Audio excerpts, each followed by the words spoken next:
Welcome to episode 300 of Sports Geek. On this week's episode, I chat with NRG co-founder and Sacramento Kings co-owner, Andy Miller. Welcome to Sports Geek, the podcast built for sports digital and sports business professionals. And now, here's your host who is proud to reach the 300th episode milestone, Sean Callanan. Thanks, DJ Joel. Yes, my name is Sean Callanan, and you are listening to the 300th episode of Sports Geek. Thank you to everyone who has listened. As always, you can find me on social media at Sean Callanan or at Sports Geek is where you can find Sports Geek and myself on most channels. Or if you want to reach out to me the old-fashioned way, you can send me an email, Sean at sportsgeekhq.com.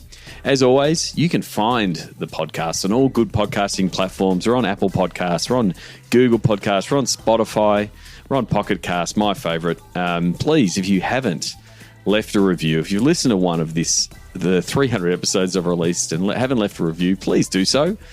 I did notice on the Australian iTunes podcast rankings, we've reached 100 ratings. So thank you very much to reach triple figures in Australia. Really do appreciate everyone who leaves a review, especially those 5-star reviews. We're at an average of 4.9 on Apple Podcasts. So thank you very much. 300 episode milestone.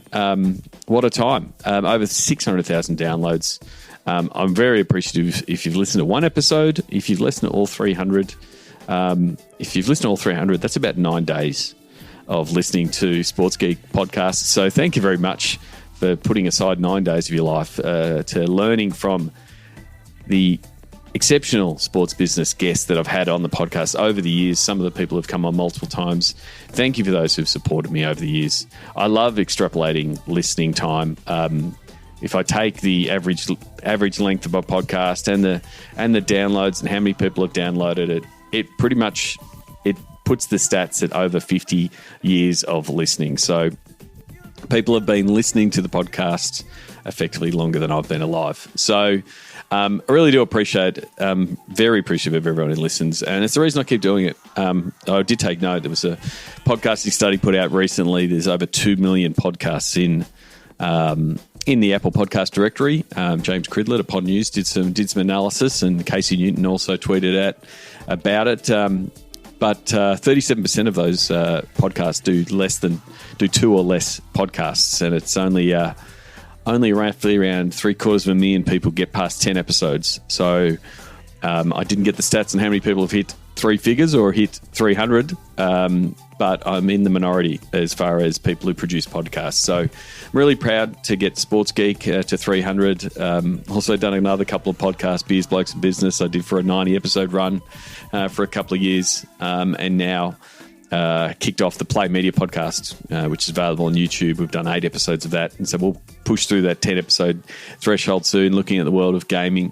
And also, if you haven't listened to the Sports Geek Amplify series, the first season is out now, 5 episodes and counting. We're definitely going to push through that 10-episode mark. So I really do love podcasting. Obviously, I keep doing it, but I do it because of the support of yourselves as listeners. So I really do appreciate it, and really do appreciate the people who have supported our Patreon campaign, because it helps pay for the costs around hosting, getting the podcast edited. A big shout out to my podcast editor, James.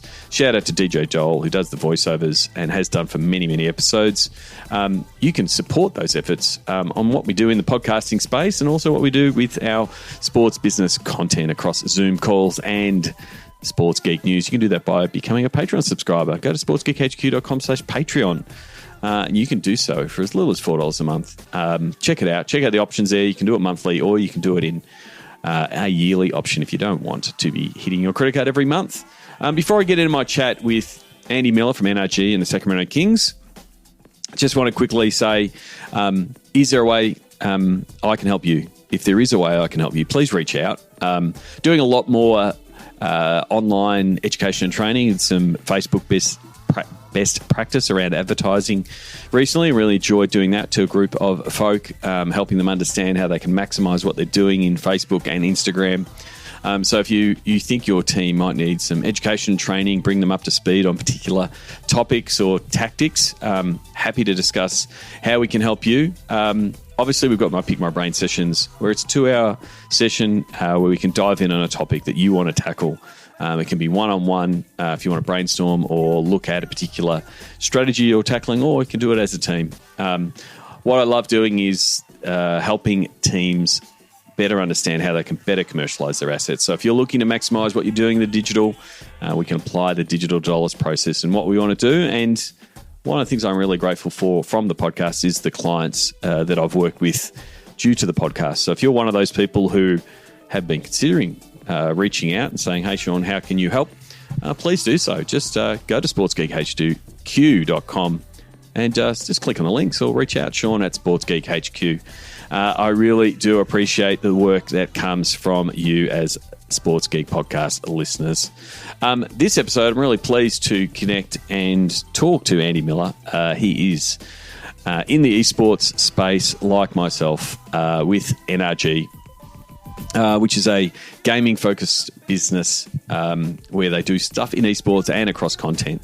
Really good conversation. He comes from a tech background and he is the co-owner of the Sacramento Kings in the NBA. So I hope you enjoy this episode and this chat with Andy Miller.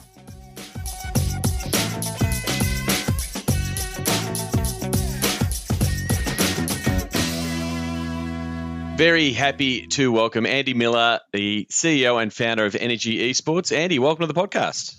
Thanks for having me. Great to be here.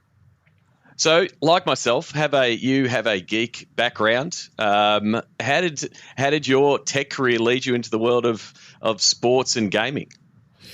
Well, the sports was always there, from day one, well before the tech. So I grew up in Boston, Massachusetts. And if anyone knows Boston, if you're not a sports fan, it's hard to carry on a conversation with anyone there. It's all about sports. Great fans, very dedicated. And so I grew up just in love with sports. And I was lucky enough through my tech career to be able to get involved. I sold a company to Apple, which was wonderful on a lot of levels, moved me out from Boston here to California, and helped me get involved in traditional sports. I got involved in baseball, and then now I'm a co-owner of an NBA team, the Sacramento Kings.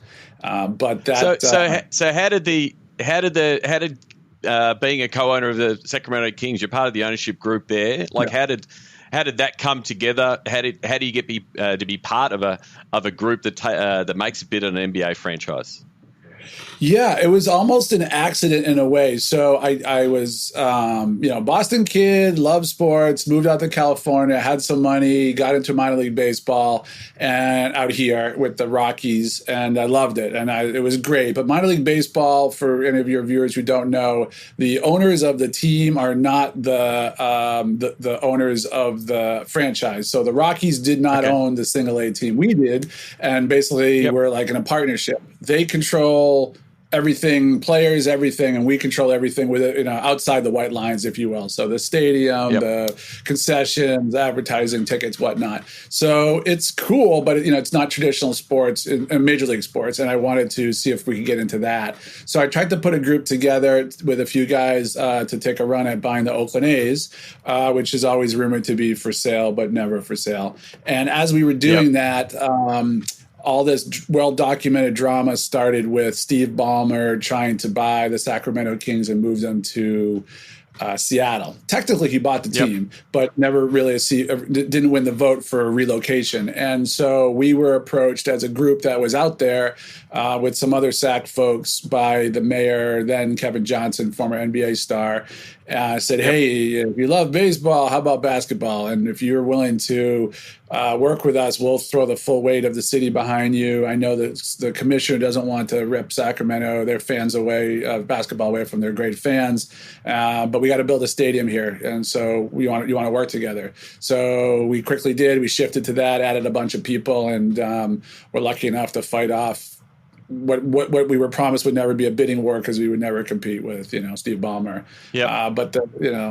Obviously I'm biased, but I think it was beyond the right decision to leave the most loyal fan base in the NBA, in Sacramento. That's it. When I spoke to Andrew Nicholson at the Kings, like the rabid fan base that the Kings fans have for many, many years, despite not having the success of close by neighbours like the Warriors, the Sacramento Kings fans have stuck through thick and thin, and so that resulted in the Golden One Centre. And do you think there was a lot of, because you've got a tech-savvy ownership group, was that a big part of making sure that had all the tech bells and whistles and, the best in fan experience in building out that arena? 100%. That was our goal. Like, we were the Warriors just finished their arena, but we definitely hold a candle to them. And we, were maybe still are the most, technically advanced arena in the world, from every bit of it, how we power it, how we cool it, using the Delta Breeze, not really air conditioning, to being able to control the flow of air around your seat with an app. We literally have it's the only outdoor indoor arena in, I think, North America, but at least the NBA, where what we did was we carved out a bowl and sunk most of the lower bowl underground, if you will, and the plaza levels up here. And then on the sides, you have massive, like, I think they're SpaceX hangars, glass doors that fold up 3-4 stories high, and you have open air, outdoor, indoor, for all sorts of things. We have amazing concerts, great plaza. So the place is, we have the biggest 4K scoreboard in the world. It's fun. It's a great time to go to the games. Really, that's something we did very, very well. I mean, I guess that open air component. So looking forward, when fans are able to come back to the arena, like airflow in arenas has been a big issue in those indoor arenas around COVID. Do you think there's an opportunity that as a design feature becomes something that actually makes the stadium even more safer, when fans start to return?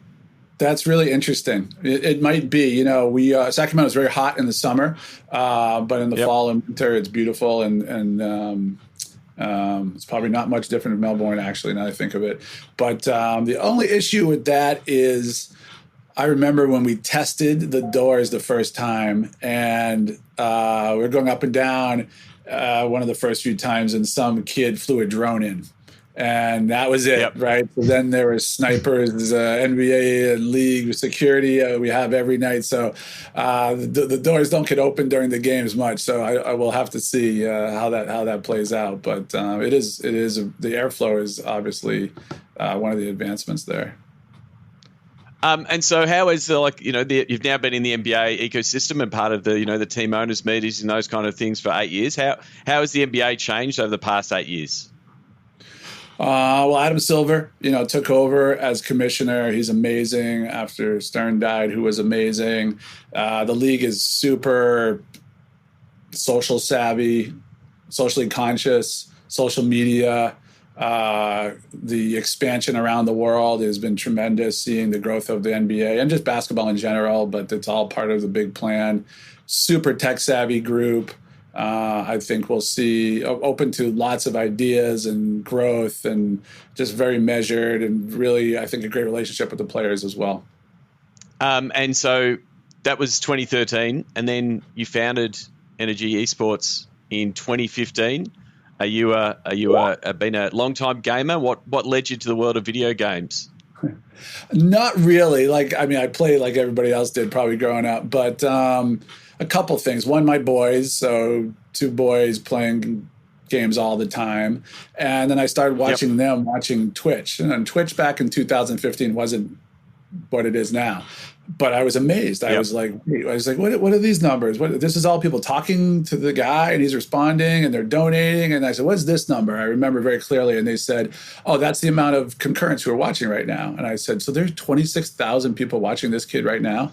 26,000 people is what most teams in most leagues get for their home matches for viewership, like household-wise. And that kid was going to stream for 6 hours every day, 8 hours. So I really thought, wow, this is a great cohort of 15 to 30-year-olds who, are cord cutters or ad blockers. This was really interesting. So I started talking to one of my co-owners, Mark Masterov, who is the founder of 24 Hour Fitness.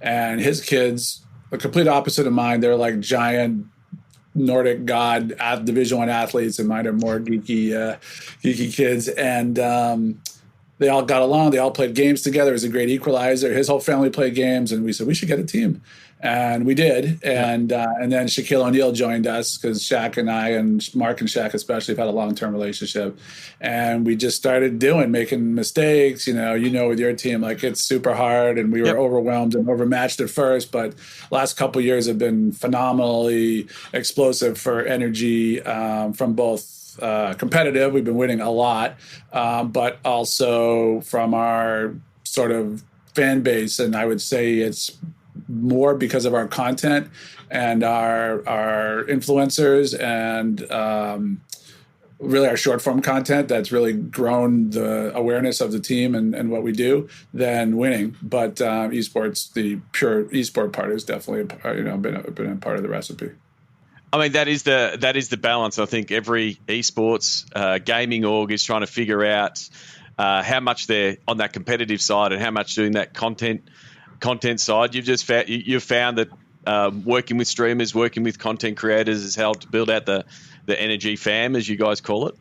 Yes, 100%. We launched another brand in mid-December, called Full Squad Gaming. You should check it out, especially on TikTok. It's been unbelievable. Like, it's a casual brand. It's around a couple guys, Grady, who's our everything, our head of, executive producer, and Ben. And we signed a bunch of TikTokers and YouTubers, and, we hit 2 million followers in like a month and a half. And, most videos we drop do 500,000, 1 million, 2 million views. And it's been incredible for brand building, for sure. Same with our YouTube and others. So I really feel like that's how you get to know everybody. And esports, gaming is huge, right? Esports is this big and massive gaming. So there's a lot to it. Depends what you want to do with your org and what you want to be. Some people want to be, the Dallas Cowboys of esports, and other people want to be the Supreme of esports, and other people want to be the Netflix of esports. So everybody's got their little take on it. And coming from an advertising background yourself, how are you seeing, I guess, brands connect with NRG, either on the esports and the content side? How has that evolved? It's, early on it would have been, slapping a logo on a jersey and telling a sponsor and sort of doing it the sports way. How has that evolved, and how are sponsors being a bit more sophisticated in asking what they want from NRG from a deliverables point of view?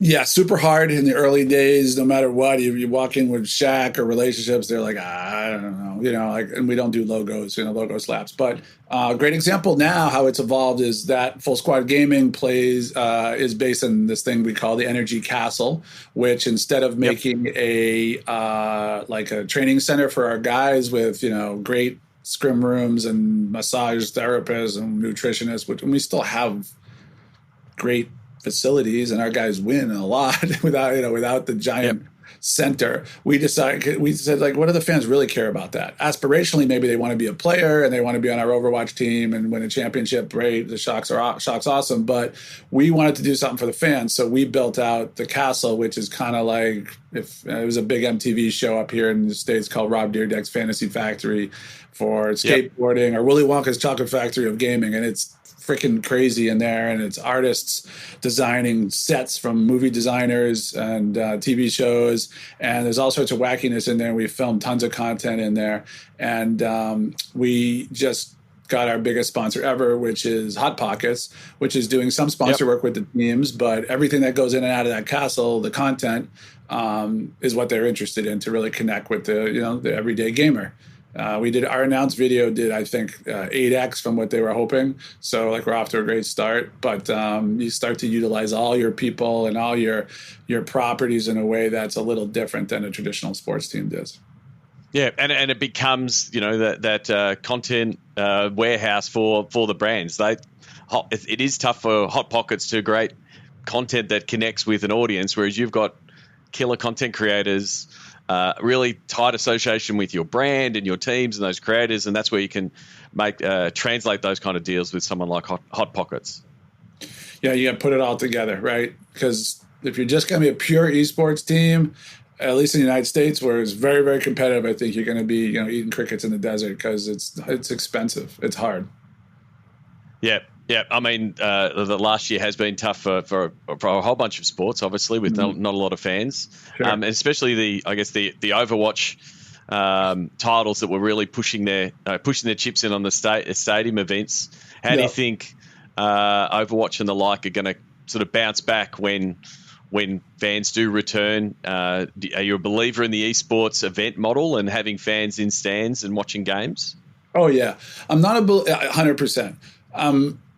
We did sign up for Overwatch League and we're part of Call of Duty League, but I was never personally a giant fan of, you get 20 home games. It's like, that's really hard. Like I see our minor league baseball team, like it was hard to get on a Saturday night when you had someone phenomenal rehabbing from the major leagues, you get 4,000 or 5,000 people. Like we're not going to get 20 nights of 4,000 people. But when you do events, like we sold out our 2 events for the Shock, which was about 3,000 tickets. And we sold out a weekend for the Huntsman, which was about 7,000 tickets. So people want to go to events and they're a blast and they're phenomenal. I mean, I've been to 8 billion basketball and baseball games and there's football games and there's lots of amazing memories, but like the energy at every esport game, every esport event is massive. They don't get a clunker. People will have a great time and it's a lot more than just a competition. So I think that model is great, especially in other places around the world, like, big esport emerging markets like Vietnam or places where like the esport team is going to be the team of Vietnam. They don't have 7 professional leagues and 8 other things going on every day. And this is what a young population is growing up rooting for. So I'm a big believer in it. I'm just not a believer in copying traditional sports at all with sort of a home and away model. Yeah. I agree. Because like the going to an event is a light bulb moment for people who don't quite get it. And then it also is a great way for brands to realize, we can connect with these, ad blocking. We never see them. They're not watching our content, but when you see them in real life, cheering the same way they would be cheering at a Kings game, it does help. It does help that sponsor piece to go, this is why we're getting involved. And I agree. Like the slow build of these big events and these must-attend events, eventually we might get down the track that a home and away series works. I mean, we're seeing that in parts of Asia that it's becoming standard, but it's like they've had 5 or 6 years of building up to that and haven't just gone to that model straight away. Yeah, 100% agree.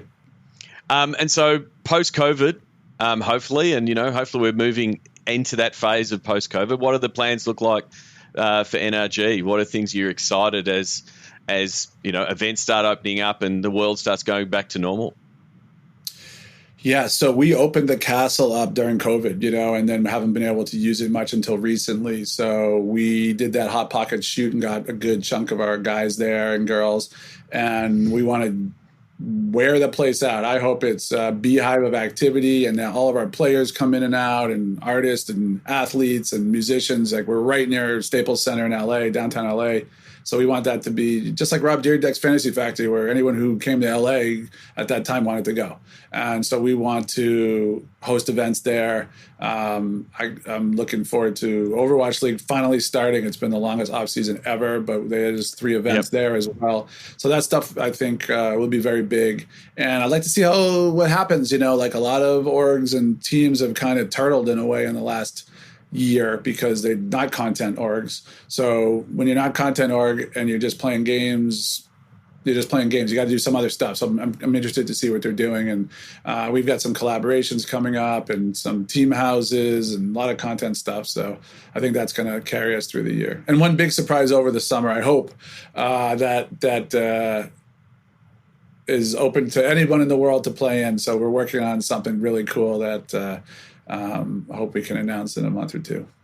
Oh, well, that's a tease for everyone who's listening, but hopefully it's a big tease. But yeah, I mean, there is a lot of exciting things happening. And I think that, you did say, people have been everyone's making plans for the comeback. So, when we do it, I'm looking forward to potentially Melbourne Esports Open and having 20, 30,000 people at Rod Laver Arena and because we can do it in this part of the world. I think it will be exciting when those kind of things come about. You've still got a strong tech background. You're obviously keeping your eyes on the latest trends. Is there anything in the sports tech or the gaming space that has you excited? Betting. I can't, we are in the States here. Every few weeks you hear about, the New York state legislature has approved gambling in New York. Pennsylvania has been approved. New Jersey, go down the list. Sports books. And you look at our audience, right? Our audience, look at my sons, 18, 17, 20. Like, they're not watching, which kills me. They're not watching baseball, barely watching basketball, but they're not going to go to a guy's weekend and go to a baseball home and away somewhere and bet on the games like we did. That's not what they do. They didn't watch the games. So, but they're watching Call of Duty. They know Scomp, they know Formal, they know who's good.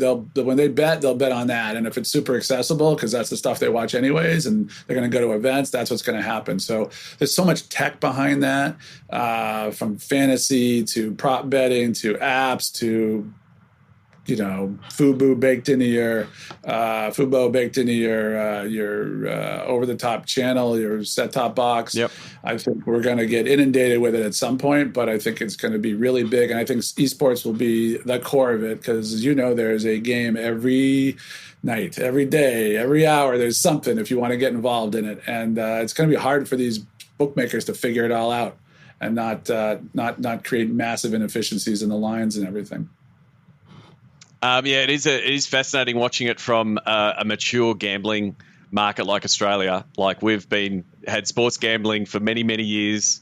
We've seen all the different bookmakers innovate, both with different bet types and different products to bring them in, and also, I guess, integrate with the sports to either from a partnerships point of view, and also then the other thing is the integrity point of view. Bringing in gambling, you've got to make sure that the results are there and the players are not affected or those kind of things. So, and then you've got the complexity of the state legislature that you've got in the US. We've got it all practically federally, and it's all covered. So there's a lot of opportunities there, both to innovate and bring revenue potentially to teams, and also grow interest in games. It'll be interesting to see how some sports change to, both their broadcast, but even their product to try to attract fans in from a gambling and sports betting point of view. Oh, Adam Silver's already said that, that's a priority for the NBA. They want the NBA broadcast to look like Twitch. They want chat, they want stats, they want metrics and physical metrics of what's happening with the players, wearables. Like, it's going to be all over. I think it's very exciting. I think for esports, the big hurdle is going to be online. Like, if it's a live event, you can control it. If it's an online event, there's a lot of money at stake. I think things get more challenging when, like right now, you got people playing in their bedroom. I don't know if that's going to happen. Yep. Yeah, no, definitely. Like, there is a lot of things that have to be put in from an integrity point of view to make things right. But yeah, plenty of opportunity. One of the hottest topics in the NBA at the minute is NBA Top Shot and NFTs. Everyone seems to be wanting to create an NFT. What's your take on NFTs? Where do you think they might head? I think it's fascinating. I've been trying to learn it. It's interesting, right? Like, why should it work? But then again, why shouldn't it work? Why is Bitcoin valuable? But then again, why is a dollar bill valuable? It's a piece of paper. So we're gonna experiment with it. Actually, partnering up with a company in Sydney. So we should have something out in April or May. But I'm totally down with it. It's interesting. I'm most fascinated with the rights owners. Who owns what? We have a famous, one of the most famous moments in esports was our Rocket League god Justin scored a 0-second goal in Game 7 of the championship.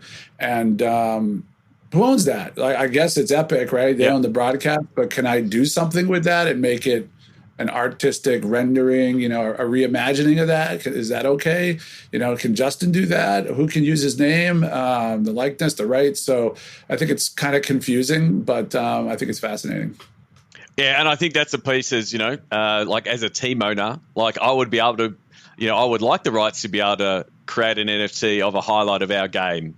But that is something that has to be negotiated, with the publisher, because you're right, it's probably the Epic Games, the Riot Games that will say that they own that. But it also might be a really effective monetization strategy for players and for teams and build, for building out the ecosystem. So it's going to be interesting to see. The lawyers are always the last ones to move to the tech. The tech normally is in front of the lawyers. So there's a lot of, because you can NFT anything now. When you see Jack Dorsey selling his first tweet as an NFT, anything can be done. But you're right, it does come down to the rights. The rights, and then, gosh, who knows, right? You can't really place bets because it's like art. Beauty's in the eye of the beholder, I guess. Yep. So. And then the other part, again, from your background in the digital advertising space, that's going through a lot of change right now with the cookie apocalypse upon us, changes to iOS 14, privacy different. How do you think advertising's going to be affected with some of the changes that are coming in? I think it's all super fascinating. I'm glad I'm not in that space anymore.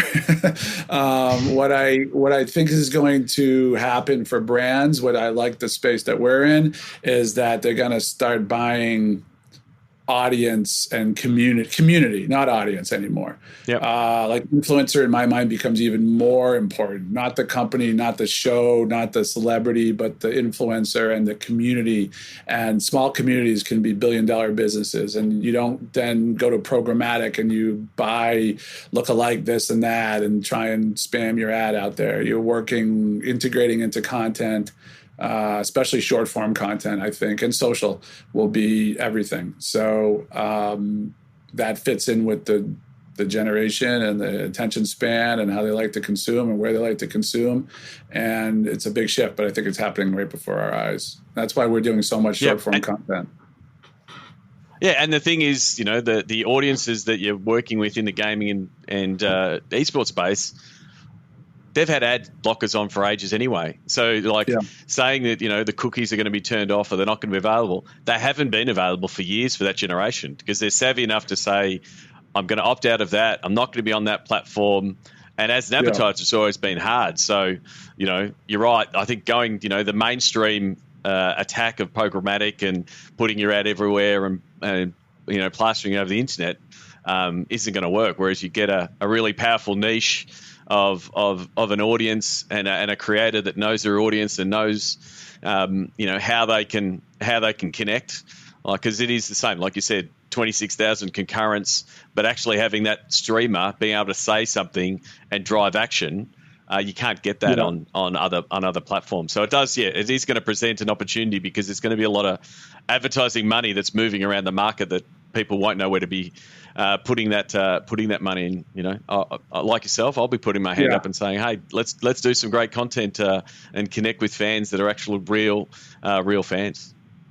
Yeah, the hard part will be that when you go to putting things on TikTok and YouTube Shorts and all these others, like they don't have all the tracking, reporting, integration into the buy side that they're so used to. So for people with the money, so no tracking pixel, there's no double click system, and you want money from Omnicom, you have to be integrated into this. Like, it doesn't exist because the platforms don't give that. So it's going to be interesting, how quickly it happens and whatnot.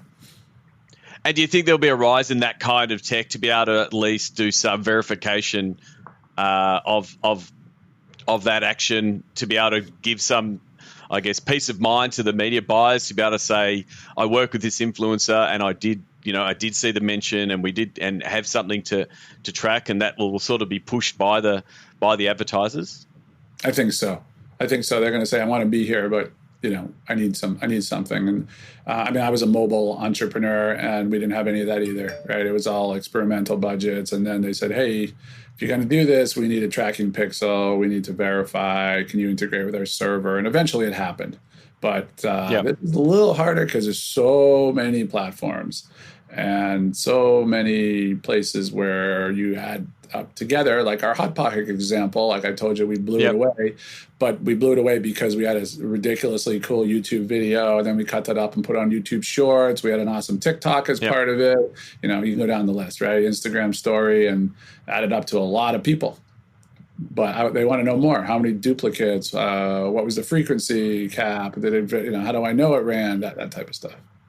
Yeah. I mean, it's going to be an interesting space. Like we've seen, we've all know that ad tech space has continued to grow with verification and all the different tools. It's made it really hard as an advertiser and a marketer.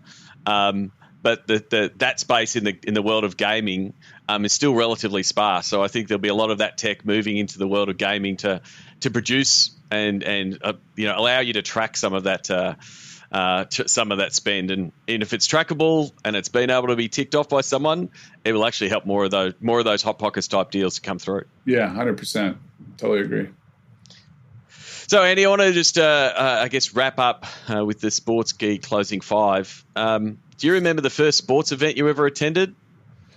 I think so. So I would say it's a Red Sox game. I begged my father to take me to a Red Sox Yankees. That's the big rivalry game, and we can only get we got tickets in the way up in the bleachers, and underneath it had an overhang, and it was hot as it was like 100% humidity. It was hot, and back then you could smoke, and all the smoke just ended up under that underhang, and I was like. Yeah. I remember I was like dying as a kid, but I didn't want to leave. My dad's like, let's go for a walk. And we walked around the whole stadium for like 2 hours. And that was the best. I saw like every bit of Fenway Park, which is the greatest stadium in the world. So I think that was my first one. Yeah, a terrific stadium, Fenway. If you had, lucky enough to be there a couple of times, and you just walk in there and you can feel the history just envelop you when you walk in. Yeah, every little nook and cranny is different. Yeah, definitely. And you would have been to a lot of sports events in your time. Do you have a favourite food memory or a go-to food when you're at a sports event? Go-to food. Let's see. It's probably Fenway sausage outside, getting a full sausage and pepper. I'd probably go with that. We have really great food at the Kings, but that's not the average fan food. So it would probably be that. Yeah. Terrific. What's the first app you open in the morning? Oh, well, it was my stock app until this month. Now it's a freaking disaster. So I try to avoid that all day. You know what? It's Twitter. I'm obsessed with Twitter. I'm on Twitter all the time. But making a quick challenge for Twitter is TikTok. So ever since we launched that Full Squad Gaming on TikTok, it's been intellectually, I mean, it's a blast, but intellectually, it's so curious. And that algorithm is so freaking good. Quick story, but I actually tweeted about it last night. My father, we were in Boston, and a big Boston company, Stride Right Shoes, makes kids' shoes. And back in the 70s, they had a hit sneaker called Zips, which was like yellow and blue, all these colored Z, and it was for little kids. And it was immortalized in Will Smith's song "Parents Just Don't Understand," where the parents went and bought him Zips instead of Adidas. But and there was this ad, and I was a little boy, and I was going to be in the ad, and it just didn't happen. I was devastated that I wasn't in the ad. Somehow TikTok served me up that ad from somebody's 70s nostalgia account, and I was just like, this is the greatest algorithm in the world. Like, this is unbelievable. So I'm fascinated with these machine learning, artificial intelligence, non-follower based discovery platforms are 100% the future and present, and that's why everyone's copying TikTok. It's that non-follower piece. Like, we're not playing this. I've got to follow a whole bunch of accounts, and that has happened in other ones. It's like you literally just open it up, and then there's 3 hours gone. Like, it's just a rabbit hole, like, which YouTube has done for years and years, and people have done it, and it's the algorithms there. But this is like literally, it doesn't hardly know anything, and yet it starts serving you more and more entertaining pieces. The algorithm is amazing in that sense. The flip side is not even what it gives you; it's just what you get. It's what it gives you as a content creator. I don't need to have 2 million followers to get a 2 million view video. It could just happen because it hit the algo and it was the right song and the right background and dance that day and whatever. And bam, someone who's got 6 followers gets 1 million views, and that's the carrot. Yeah. And it is, and it's the classic keep testing content, like, because no one has the brief of creating a viral video. It's like you don't know, you don't get to choose. It's the algorithm's choice and the audience. I think I saw the NRL, the National Rugby League, shared a video of the linesman making the lines on the field in a torrential rain, and so it was literally just someone marking out a field in torrential rain. Yeah, millions of views because it was just fascinating, and then got on the algorithm right, and away it went. So it's funny to go away from a non-follower, talking about a non-follower platform.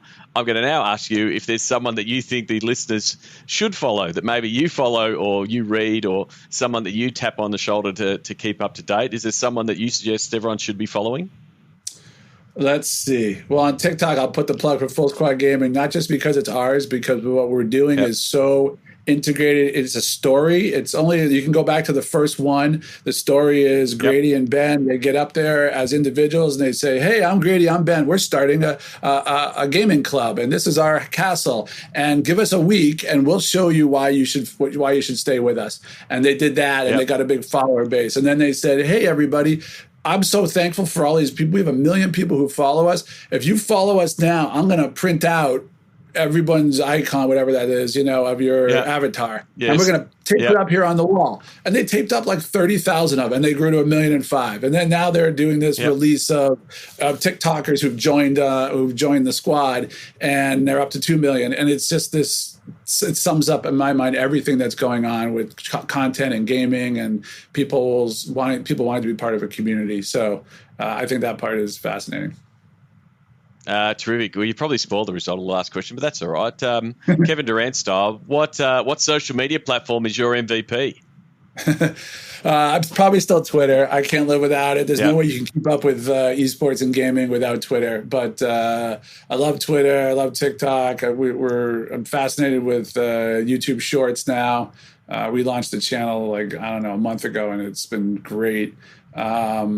I'm frustrated with regular YouTube. Just like, you spend all this time and money making a banger video, and you get checked for $800.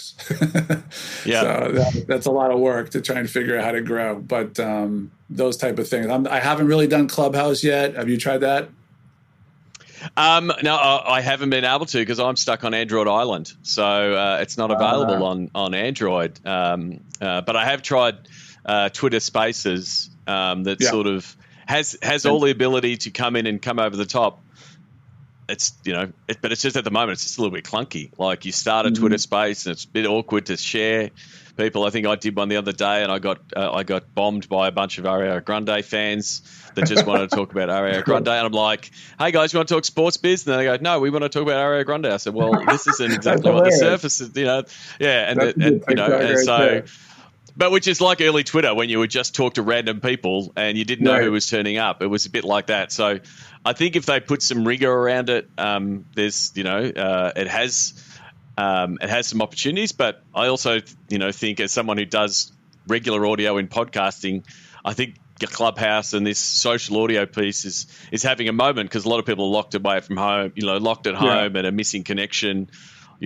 What's it going to look like, in 10, 12, 20 months time, when people are out and about again, and we can do live meetups and we can do conferences and those kind of things. So it's going to be interesting to see where it ends up falling, and also what smart content creators do with it. Like, what does someone like Full Squad Gaming do with a social audio type of platform like Clubhouse or Twitter Spaces? I think that's what we're waiting for, how people might use it, as opposed to just the product. Yeah. Before we go, I'll give you one more that I've been listening to a lot, which is the Barstool Sports, which I'm a super big fan of everything they've built here. Shout out to Boston. They've become a media powerhouse, and we're definitely trying to copy a lot of what they do with NRG and how they create content. And their CEO has a podcast called Token CEO, and she's terrific. She's on the board of World Wrestling and some other things as well, but she's just super transparent. And if you're, into starting your own business or seeing how these businesses develop over the years, from a guy in a Boston sports betting, literally printed out piece of paper, to podcast behemoth, and now just a cultural kind of lifestyle brand. This is a great one to listen to. It's called Token CEO. Yeah, definitely. And it is a fascinating, like you said, a media business that's just grown out of a certain niche, a certain topic, certain type of fans, and they're doing content across multiple platforms. So, Andy, thank you very much for coming to the podcast. Where is the best place for people to connect with you on the internet? My Twitter, because I'm on it all the time, much to the chagrin of my wife. So A Miller is my Twitter, at A Miller, and my DMs are open. So if people have anything they like to talk about, I'll respond, maybe, hopefully. But thank you very much for coming on the show, and I hope maybe we can catch up in your part of the world and catch a Kings game or catch an esports event sometime soon. Yeah, vice versa. I'd love to come down there again because I loved it. My whole family loved it, and it's definitely like our second favorite place. So we will love to visit. Yes, well, we're just going to get those vaccinations sorted and open up those travel borders, hopefully it can happen soon. For sure. All right, best of luck. Thanks for the time. Learn from the Sports Geek Amplify Season 1 cohort. Timo, Vlast, Stellar Algo, Ubi Park, and Zoof. For more, go to sportsgeekamplify.com. Thanks again to Andy Miller.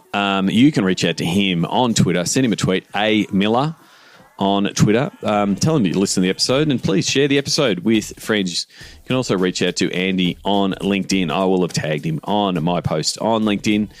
Please, if you've listened to the episode and enjoyed the episode, let him know. I really do appreciate it when the listeners reach out to guests and show their appreciation.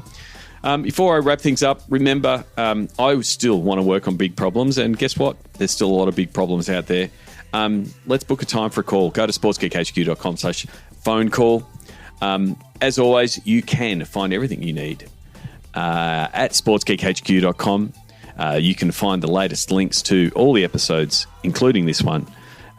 All 300 episodes are available. You can go into the back catalogue. You can also find out more about the Sports Geek Amplify series. Really appreciative of the feedback we've been getting for the series. Check it out. Some really great businesses part of the Season 1 cohort that can help sports bounce back. You've got Vlast, you've got Timo, you've got Stellar Argo, you've got Ubi Park, you've got Zoof. Please check out those episodes. I really do think this series will be really helpful in helping sports bounce back. If you're interested in Season 2, please reach out. We're looking for new companies to be part of the Season 2 cohort of the Sports Geek Amplify series. As always, book in for the Sports Biz Zoom calls. They're holding them monthly on a variety of topics. Please check them out, sportsgeekhq.com/Zoom calls. That's it from me. As always, you can always reach me at Sean Callanan on most platforms or via email, sean@sportsgeekhq.com. Until next episode, my name is Sean Callanan, and you've been listening to Sports Geek.